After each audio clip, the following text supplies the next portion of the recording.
To VVD news. ప్రజల కోసం ప్రశ్నించే కొంతనే నేను మీ సాయి రంగశెట్టి. ముందుగా ఈ రోజు హెడ్లైన్స్ కు స్వాగతం.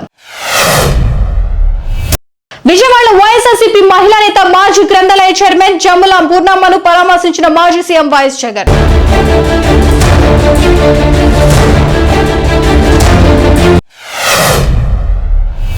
ములకల చెరువు నకిలీ మద్యం తయారీ కేసులో మరో అరెస్ట్. తంబళ్లపల్లె టీడీపీ మాజీ ఇన్ఛార్జ్ జయచంద్రారెడ్డి పిఏ రాజేష్ ను అరెస్ట్ చేసిన ఎక్సైజ్ పోలీసులు. కోర్టులో హాజరుపరిచిన ఎక్సైజ్ పోలీసులు 14 రోజుల రిమాండ్. మదనపల్లి సబ్ జైలుకు తరలింపు.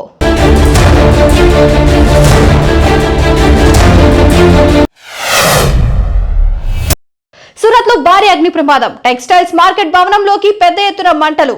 పై 2 అంతస్తులు దట్టంగా అలుముకున్న పోగా మంటలు ఆర్పేందుకు ప్రయత్నిస్తున్న అగ్నిమాపక సిబ్బంది.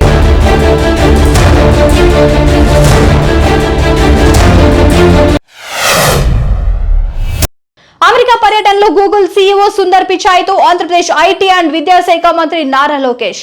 విశాఖలో ఏర్పాటు చేయనున్న డేటా సెంటర్ పెట్టుబడులు ఆవిష్కరణలపై కీలక చర్చలు.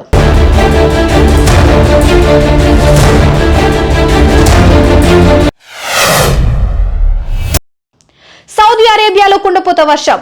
జెడ్డా నగరం అతలాకుతలం. ఆకస్మిక వర్షాలతో నీట మునిగిన మక్కా ప్రావిన్స్ లోని పలు ప్రాంతాలు.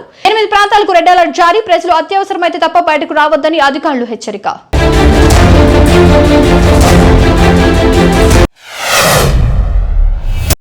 సచివాలయంలో మంత్రులు ఉన్నత స్థాయి అధికార యంత్రాంగంతో ఏపీ సీఎం చంద్రబాబు భేటీ. ప్రజల ఆకాంక్షల మేరకు పథకాల్లో మార్పులు చేర్పులు జరగాలని, వృద్ధి రేటు పెంపు కోసం తీసుకోవాల్సిన చర్యలు, అమలు ప్రణాళికలపై కీలక చర్చ.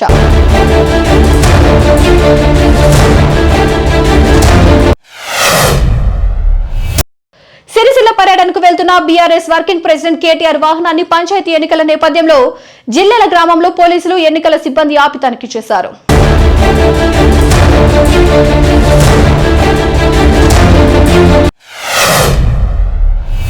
హైదరాబాద్ మీర్పేట్లో కారు బీభత్సం. అదుపు తప్పి డివైడర్ ను ఢీకొట్టి పల్టీ కొట్టింది. కారులో ప్రయాణిస్తున్న 5గురికి తీవ్ర గాయాలు. వెంటనే వారిని ఆసుపత్రికి తరలించారు.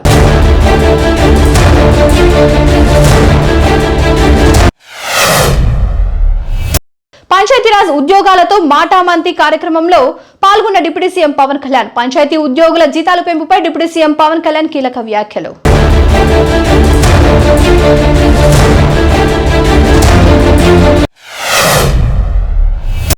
తిరుమల శ్రీవాణిని దర్శించుకున్న శ్రియా శరణ్. కుటుంబంతో కలిసి తిరుమల శ్రీవాణిని సుప్రభాత సేవలో సినీ నటి శ్రియా శరణ్ దర్శించుకున్నారు.